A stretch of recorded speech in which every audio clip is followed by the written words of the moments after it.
Obrigada, Cláudia.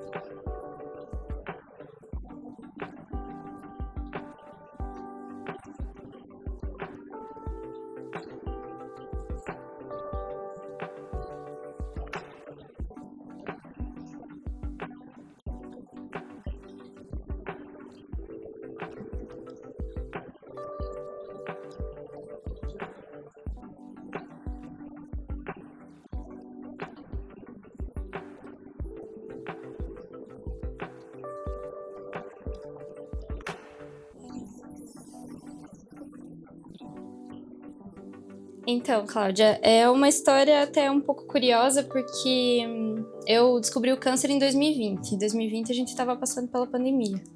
Então, foi um período em que estava todo mundo isolado em casa. A gente não ia no médico de fato, né? Tentava ao máximo não precisar, enfim. E foi nesse período que eu descobri a doença. Eu tinha 21 anos, estava quase fazendo 22, perto do meu aniversário, que eu tive o diagnóstico. E eu senti um nódulo no meu peito. Eu tive câncer de mama no lado esquerdo. E foi... eu senti fazendo exercício físico em casa. Então a gente fazia aquelas aulas online, enfim, né, o que dava para fazer naquele momento. E daí foi que eu senti e pensei talvez seja por causa do meu ciclo menstrual, que tá um pouco dolorido e tudo mais. Deixei passar ali umas 2 semanas, continuei sentindo. E aí eu já comecei a sentir algumas outras coisas. Senti já a minha pele ficando um pouco mais alérgica. E daí que eu fui atrás de uma médica mesmo, né? Enfim, para começar a fazer toda essa investigação. E daí, de fato, chegar no diagnóstico.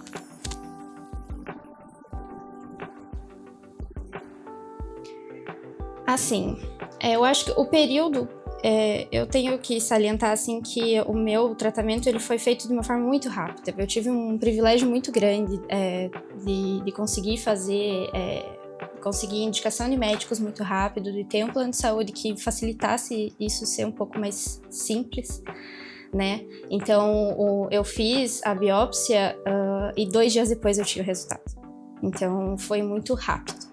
Mas antes de fazer a biópsia, eu acho que uns dias antes eu a gente imaginava o que poderia ser, né? Já pelo tamanho do que era o meu nódulo, eu já sabia que eu ia ter que fazer alguma cirurgia, então isso já estava entrando na minha cabeça de que seria uma coisa que eu precisaria fazer em algum momento. E foi alguns dias antes, assim, eu lembro que eu saí pra correr. Eu sempre conto essa história porque, não sei, eu senti, assim, tava correndo, eu parei e pensei, eu acho que eu tenho a doença. Daí, depois de uns 2 dias, mais ou menos, foi no dia da minha formatura, que também foi online, enfim, por causa da pandemia. E foi no dia da minha formatura que eu recebi o diagnóstico. Então, foi um misto de coisas, mas ao mesmo tempo foi muito rápido, assim. Eu não pensei... eu não tive muito tempo para processar naquele momento. Acho que é um processo também que a gente vai aceitando e entendendo que aquilo significa por mais tempo do que o momento de descobrir, né?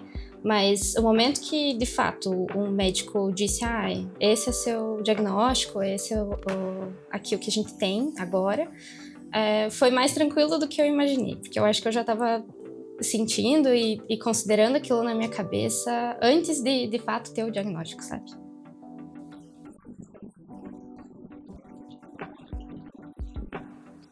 Na verdade, o meu foi assim, muito diferente, sabe? Eu nunca imaginei, o meu não tinha marca nenhuma, eu não fazia exame, nada.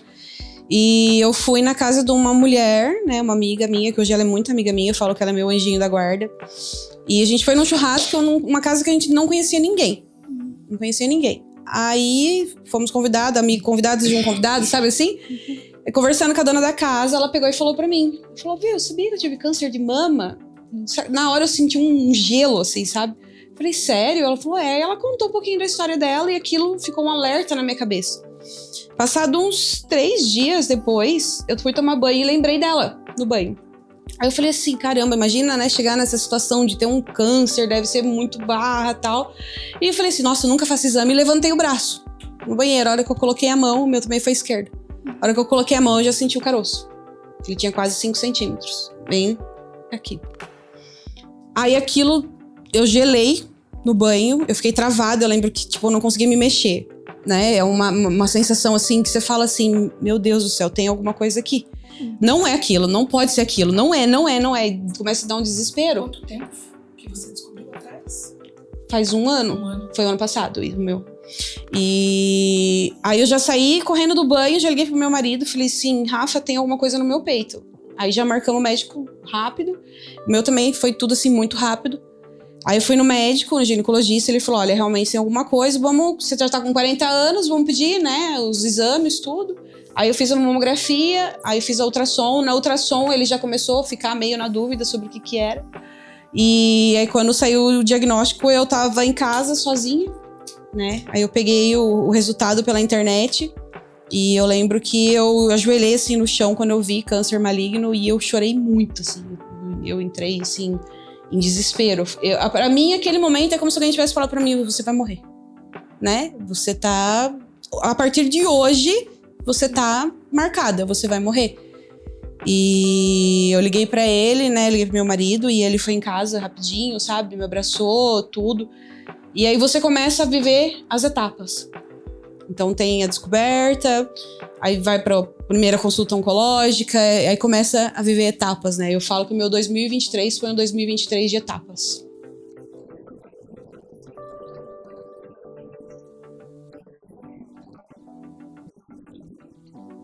Fiquei pensando nisso de desafio, eu acho que a Vanessa também comentou que eram etapas e eu sempre vi assim também esse tratamento, como algo que eu ia enfrentando de mini etapas por mini etapas.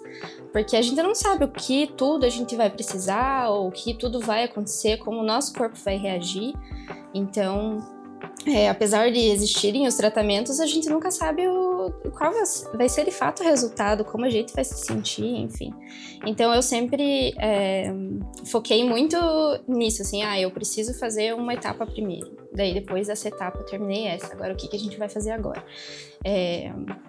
Eu acho que esse medo de morrer veio, pra mim, Vanessa, vem hoje muito mais do que na época. Hoje eu penso mais sobre isso do que... Naquele momento eu fiquei muito focada em pensar, eu preciso fazer o tratamento, eu preciso fazer dar certo, isso aqui agora. Mas eu acho que o mais desafiador do tratamento para mim foi a quimioterapia. A gente sempre ouve falar o quanto a quimioterapia é pesada, enfim, e às vezes acaba que as pessoas têm muito medo dela. E enquanto eu for passando, obviamente foi um momento mais difícil comparado às outras etapas do tratamento para mim, mas eu também sinto que ela também não é o bicho de 7 cabeças que as pessoas fazem ela ser. E isso faz, às vezes, que o paciente oncológico já chegue com muito, muito medo daquele tratamento. Era o meu maior medo. A gente chega muito, muito nervosa, muito ansiosa, enfim, e nesse período eu escrevi muito, eu até abri um blog para falar um pouco sobre a doença, porque eu pensava assim, se eu tô passando por isso, pode ser que a minha experiência ajude alguma pessoa a ficar um pouco mais calma para começar esse tratamento. Porque Sim. Eu tentava, obviamente eu não ficava calma o tempo todo, não era assim... a resiliência, ela vem e vai embora e tudo mais, mas eu tentei... também pela minha profissão, pensar um pouco nesse sentido do que eu poderia trazer para as pessoas com aquilo, assim. Mas com certeza ainda passar por todo a quimioterapia ainda foi o pior, principalmente porque ela é muito extensa. Eu acho que eu demorei mais ou menos 6 meses fazendo. E tinha semanas que eu não conseguia fazer porque meus exames não estavam bons, a nossa imunidade baixa muito. Então, foi o período que eu precisava ter muita paciência. E quando a gente tem uma doença assim, a gente só quer se livrar dela o mais rápido possível. E eu acho que esse desafio de entender que você precisa ter paciência também no teu tratamento, enfim, acho que foi o que mais pegou, tanto emocionalmente, fisicamente. Eu acho que pra mim foi mais a parte do psicológico. O meu câncer ele era muito pequeno, então eu não precisei fazer quimioterapia, mas o meu maior medo era passar por isso. Uhum. Eu sempre tive na minha cabeça que se eu tivesse que chegar nessa etapa, eu não ia conseguir vencer, sabe? Porque é impossível pra nós mulheres a gente não pensar no nosso físico, né? As pessoas falam assim pra você, mas viu, é saúde, primeiro é sua saúde, não se importa, você vai ficar viva. Não é isso, gente. A cabeça, sabe? Você se olhar no espelho, você... gente, é tudo. Então, assim, pra mim, 2023 foi um ano que, assim, eu fiquei abalada 200% psicologicamente, sabe? Pra mim, foi a pior parte, porque toda a parte do processo, quando a médica falou assim, Vanessa, eu não sei o que é, vamos tirar, fazer a primeira cirurgia, vamos tirar, pra poder ver o que é fora do peito, pra você não correr risco. A hora que eu cheguei no carro, eu comecei a chorar. Porque se você olha na internet lá, tipo, cirurgia de mama, meu Deus, você entra em desespero, você quer se matar, né? Então, assim, eu falei, vou ficar deformada. Eu não tive filho, então o meu seio era perfeito, né? Ele era perfeito, eu não tinha, não caiu, eu não amamentei, não tinha nada. Então, eu olhava pra ele e falava, Rafa, não vai ser mais igual. Rafa, eu não vou me reconhecer, vai ficar deformado. Então, o meu psicológico foi, assim, mais afetado, sabe? Tudo que as pessoas falavam pra mim entrava na minha cabeça de uma forma... Eu nunca fui de me importar com a opinião dos outros, sabe? Eu sou eu mesmo, quando eu quero deixar meu cabelo branco, eu deixo, quando eu quero pintar, eu pinto. Eu não tenho essa preocupação do que as pessoas pensam de mim. Mas aquele ano, pra mim, tudo que falavam, nossa, mas você tá de rosa. Acabou. Eu tô de rosa, eu tô feia, a pessoa quis dizer que eu tô feia. Então, assim, emocionalmente pra mim, assim, foi muito, muito forte. Exato.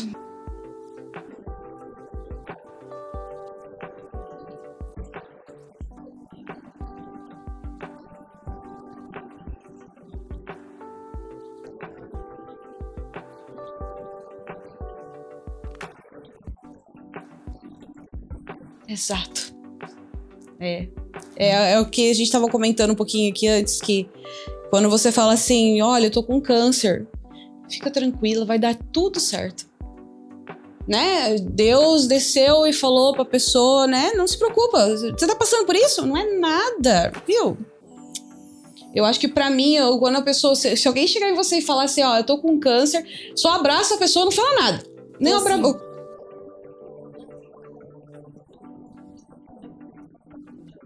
Você é uma guerreira.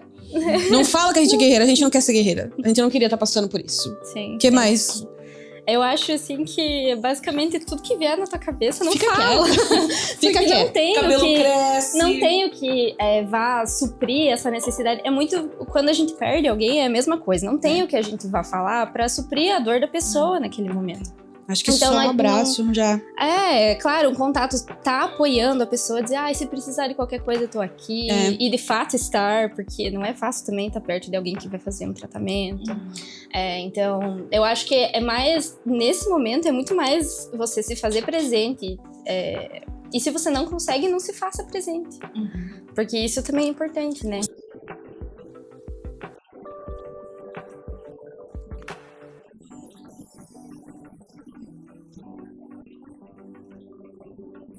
Tem pessoas que passaram nossa, gente, pelo aí... câncer. Nossa, eu não sei quem lá passou por isso e venceu.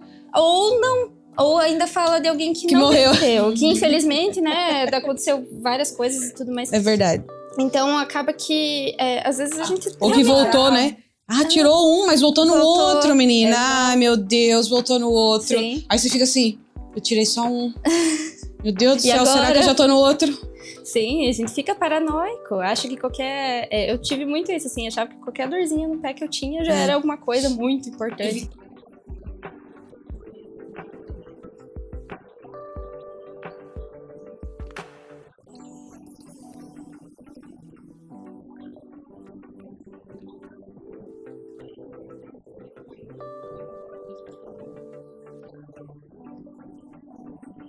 Sim, e você já tá se sentindo muito desgastado também. Você tá abalado, né? Não tem como a gente não estar. E eu acho também que, às vezes, o que me pegava muitas vezes, assim, a gente... Coloca aqui. Ai, por favor. me pegava muito quando a gente não saía muito, porque quando eu comecei a fazer a quimioterapia, aí de fato eu não podia sair de casa, então era máscara, enfim. Em casa as pessoas não podiam chegar perto de mim antes de fazer todo um processo, tomar banho, botar todas as roupas longe, enfim, para evitar ao máximo pegar o Covid, né? Mas assim, eventualmente eu saía de casa e chegava alguém já com uma carinha assim. Cara de dó é pior, né? Eu não quero que me trate como coitada. Então me trate normal, como você sempre me tratou. É. Ou você talvez nem ia falar comigo se não fosse por isso. Então, isso me pegava muito, assim. As pessoas já vêm te olhando com uma cara de dó. E eu entendo que a gente tem dó das pessoas. A gente não quer que as pessoas passem por aquilo. Dó, né? Mas se você vai decidir falar com a pessoa, então fale normal. Pergunte se ela tá bem, se ela... sobre a vida dela, sobre o trabalho dela, sobre... naquela época eu tava fazendo mestrado. Então... Muda o assunto, né? a minha vida não era aquilo, eu continuei fazendo. E eu acho que isso é muito importante, quando a gente não consegue se manter ativo de outras formas, né? É tanto bom pra gente, quanto pras pessoas também verem que a gente não é só doença.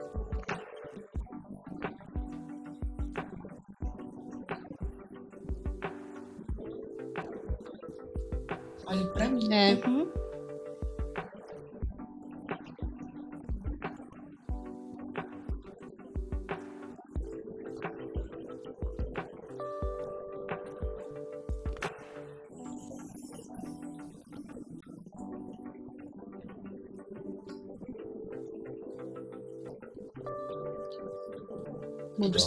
Mudou bastante. Eu tava, né, lendo sobre isso um pouco antes, né, que você mandou pra gente, e eu tava conversando com o Rafa sobre isso. Como eu falei antigamente, eu nunca fui muito de me importar com o que as pessoas pensam, e naquele ano pra mim foi tudo muito pesado. Mas eu acho que depois do câncer, as coisas ela tomaram uma proporção um pouco menor. Né? Tipo, cara, eu tive câncer. Ah, mas não sei quem falou mal de você. Cara, eu tive câncer? Quem é essa pessoa? Tipo, sobreviveu ao câncer. A prioridade que você dá para as coisas muda, sabe? Então hoje eu sou muito mais focada em, sei lá, em buscar coisas que me agradam, pessoas que me agradam. Eu abri mão de pessoas que eu, sabe, que não me fazia bem. Hoje eu me sinto no direito de falar, eu não quero essa pessoa na minha casa, eu não quero sair com essa pessoa, eu não quero contato com essa pessoa. Eu me sinto no direito disso, sabe? Mesmo sendo, né, trabalhando como conselheira, né, que é um cargo público, tudo. Hoje eu priorizo as pessoas que eu quero perto de mim e as coisas que eu quero pra mim. Hoje eu não fico agradando ninguém, não. Eu acho que tem muito desse sentimento que a Vanessa compartilhou, assim, de realmente rever as suas prioridades mesmo. O que a gente sempre escuta as pessoas falando, e eu acho que isso é uma coisa também que me pegava, que, aproveita a tua vida, aproveita, nananã, e realmente a gente só tem uma vida, a gente tem que aproveitar a nossa vida e tudo mais, mas nesse momento acaba que...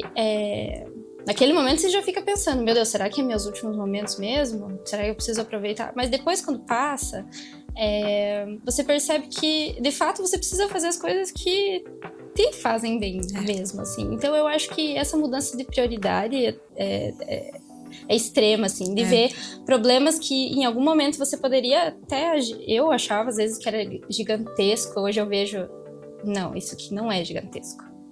Então, é realmente essa mudança de perspectiva e o que eu comentei antes também sobre ter mais paciência e também um cuidado com a gente, assim, uma gentileza com a gente, do nosso corpo, das nossas vontades, assim, entender o que a gente quer e ir atrás disso também.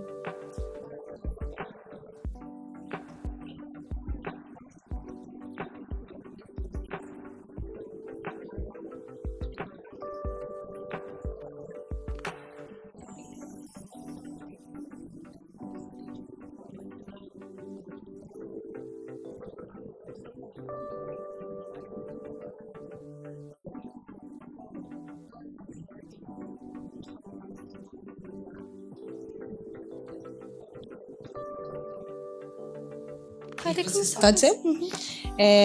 Eu acho que pra mim o mais importante foi a parte emocional, com certeza. Eu não tive problema nenhum, assim, de médico. Eu fiz tudo pelo SUS.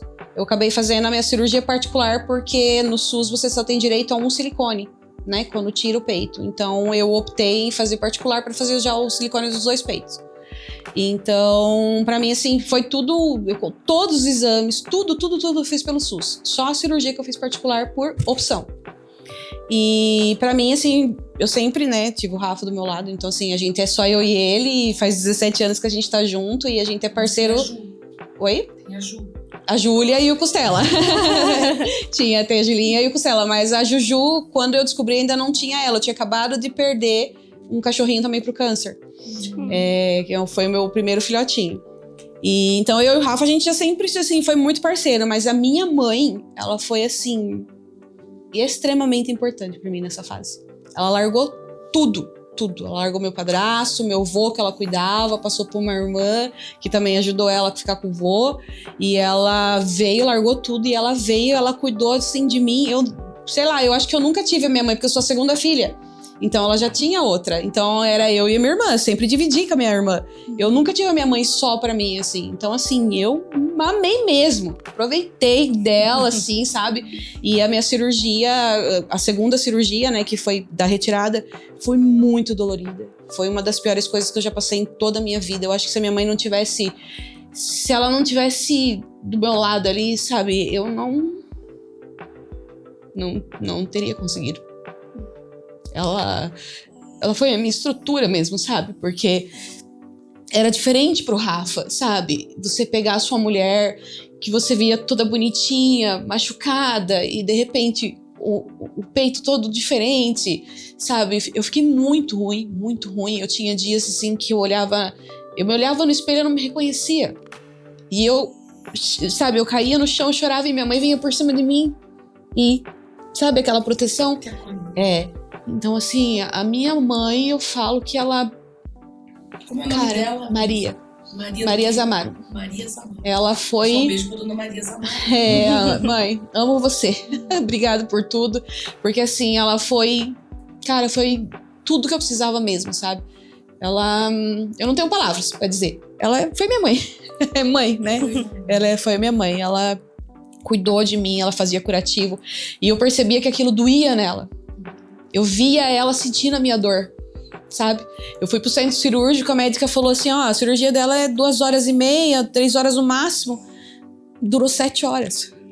Ela tava passando mal, sabe? Ela tava esperando e ela forte. Eu sei que a hora que ela ligava pro meu padrasto, ela chorava, sabe? Quando ela falava com o Rafa, ela chorava. Mas na minha frente, ela era uma armadura. Me protegeu, cuidou de mim. Então, assim, a parte emocional pra mim, acho que foi... mais pegou, assim. Ela provavelmente pensava, não posso mostrar fraqueza perto dela. Exatamente. Tem que passar força. E ela foi muito forte, muito forte. Foi... Então, recuperar também, né? Eu acho que... eu já comentei antes, eu consegui fazer meu tratamento por plano de saúde, então eu tive um privilégio, né, de fazer isso e conseguir fazer a maior parte do meu tratamento aqui na cidade. Então, tanto a quimioterapia que eu fiquei uns 6 meses fazendo, era tudo aqui, eu não precisava viajar, porque eu sei que também isso é difícil. Eu imagino que eu já sofria quando eu chegava em casa e a minha casa era 5 minutos da clínica. Eu imagino para quem vai viajar depois de fazer o tratamento, enfim, todo esse desgaste. A única coisa que eu não fiz aqui foi as radioterapias, porque fiz químio, daí cirurgia, daí a rádio, pra finalizar. Então, o único momento que eu não fiz aqui na cidade foi as rádios, o restante eu consegui fazer tudo aqui, tive médico. Fez em Jaraguá? Não, fiz aqui em Mafra. Não, a rádio. A rádio foi em Joinville. Joinville. Foi em Joinville. E, enfim, todo mundo, os médicos, enfim, todo mundo que participou do meu tratamento, assim, eu não consigo dizer, assim, que teve alguma coisa ruim, assim, todo mundo foi, tipo, muito importante, enfim, viram como era um tratamento que eu sempre senti que era... Eles estavam muito positivos no sentido de... Eles queriam me fazer me sentir positiva também. Não importando tanto o caso, eu não comentei antes, mas o meu nódulo ele tinha 8 centímetros quando eu descobri. E depois das quimioterapias ele já estava quase que não dava mais para enxergar, então ele reduziu quase por completo. Você não tirou ele? Tirei depois daí. Tirou depois da quimio? Sim, para poder... A intenção era diminuir o máximo que podia para parar. A quimioterapia foi antes para realmente, de fato, parar de crescer. Sim. Né? Não ter perigo de se espalhar para nenhum lugar. Então, a intenção foi essa, diminuir o tamanho. E daí, quando eu fui fazer a cirurgia, ele basicamente não existia, era só o resto dele, né? Então, enfim, eu sempre senti, desde do começo do tratamento, aquela confiança que eles depositavam em mim, eu depositava neles. Porque eles também falavam, porque o tratamento, ele vai até uma parte. Tem uma parte que a gente também faz, que é a parte da gente se cuidar. E eu acho que isso, além do apoio da família, que eu não posso nem falar, que senão eu vou chorar até amanhã. E eu acho que a Vanessa me representou muito nessa. Então, mãe, pai, irmã, noivo, enfim, eu deixo o relato da Vanessa como homenagem para vocês, porque eu acho que eu não consigo falar melhor. Mas esse aparato, não só médico, mas como um todo, assim, tanto psicóloga, nutricionista, enfim, todo mundo que cuidava, olhava para o meu caso e cuidava mesmo, foram essenciais, assim, para esse sucesso, porque não é só o medicamento que vai entrar no teu corpo, não é só a cirurgia que a gente vai fazer, tem o pós, tem aquele pré que a gente tá confuso, enfim, tem a gente se cuidar também, a gente querer também, querer estar melhor, assim, às vezes a gente, querendo ou não, acaba perdendo um pouco daquela... Você desanima, né? Então, eu acho que todo esse aparato, assim, a minha psicóloga foi essencial para eu conseguir manter esse foco no tratamento, na cura, que isso fez com que esse tratamento fosse melhor até do que as expectativas que os médicos tinham naquela época, assim. Então, eu acho que esse aparato todo e profissionais que realmente olham para você e te cuidam, eu acho que é essencial. Porque a gente precisa de pessoas que também se importem com a gente, né?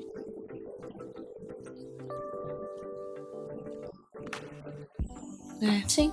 Isso que você tá falando tem muita lógica, porque assim, só um caso assim, rapidinho. Quando eu fui no ginecologista, que realmente eu tava com os exames que tinha dado, né, suspeita de câncer maligno. Quando eu cheguei, entreguei o exame pro médico, não vou nem falar o nome do médico, porque não é a intenção, ele fez assim, ih, deu ruim aqui, hein? É câncer. Vou te encaminhar pro oncologista. O meu marido falou assim, eu achei que você ia voar nele. Eu falei, fiquei com vontade. Sim. Porque foi muito insensível da parte dele. Sim, com certeza. Foi muito insensível. Então, assim, se a pessoa que tá tratando a gente não souber lidar, eu tratei com a doutora Daniela. Sim. Você também, né? Ela é maravilhosa. uma ser humano incrível. Sim. Incrível. O jeito que ela trata. Ela faz você sair. Você tá com câncer. Você sai, cara, eu tô com câncer, né? Você não sai, eu tô com câncer. Não, né? Tipo. Sim, ela é maravilhosa. Né? Então, assim, esse atendimento. Daniela do que? Nezelo. Isso. É daqui de Mafra. Sim, ela daqui de atende Mafra. aqui em Mafra e atende tanto particular quanto pelo SUS, que é muito legal. Eu fiz com ela no SUS e a cirurgia no particular. Ela é demais. Faz um acompanhamento muito importante. Vanessa, eu quero que você olhe para essa câmera e eu quero que você passe uma mensagem para as pessoas que hoje estão passando por esse processo de recuperação do câncer. O que você diria para uma pessoa que está passando por isso? Olha, eu acho que se você está passando por um processo, está descobrindo, ou está no meio, está num tratamento, seja o que for que você está passando no câncer, é o seu momento. Não se preocupe com o que as pessoas vão pensar de você. Não se preocupe com o que vão falar de você. Foca na sua causa. Foca na sua causa, literalmente. Cuide de você, priorize você. Se afaste de pessoas que você sabe que não vai te trazer benefício nenhum. Porque eu acho que quando a gente se enche de pessoas por perto que realmente te amam, você passa por esse tratamento e aí você vai falar sobre isso, que nem no nosso caso que a gente tá aqui contando hoje, porque tem muitas pessoas que passam por isso e não quer que ninguém saiba. A minha ideia, na verdade, é que a maioria das pessoas no mundo saibam da minha história, porque assim como uma pessoa contou pra mim e salvou a minha vida, eu posso estar fazendo isso hoje por uma pessoa. Então, um dia você vai contar a sua história e você também vai mudar a vida de alguém. Perfeito. Eu faço, de novo, as minhas palavras da Vanessa. Eu acho que essa rede de apoio, o máximo que você conseguir extrair dela é muito importante. Aceite, peça ajuda e aceite essa ajuda quando você precisar. E se informe. Eu acho que a informação, não estou puxando para o meu lado de jornalista, mas a informação salva a gente também. Pesquisar num lugar confiável, com pessoas que você confia, partilhar a tua história com pessoas que você confia e ouvir de outras pessoas também. A gente tem várias instituições sérias que podem te acolher também e ajudar você nesse momento. Teve um momento aqui que a Vanessa falou sobre se olhar no espelho e não se reconhecer. É muito difícil alguém falar sobre isso e é algo que todas nós passamos em algum momento. Então, quanto mais você ouvir histórias como a nossa, conversar com as pessoas sobre a sua história, vai te ajudar também no seu tratamento. E principalmente, eu acho que a sua rede de apoio tem que ser realmente de apoio. Então, é isso. Eu quero agradecer a presença da Bárbara Opajuk e da Vanessa Zamaro. Como eu já tinha iniciado aqui apresentando as duas, foi uma entrevista maravilhosa. Eu aprendi muito, foi muito enriquecedor para mim. Eu espero que para vocês também tenha sido Com certeza. Bom. E eu espero ter vocês aqui outras vezes, né, para falar sempre de outras experiências que vocês tiveram. E sigam o Foca na Causa. Curtam, compartilhem, comentem, façam isso, porque assim vocês ajudam a causa. Um beijo e até a próxima. Tchau.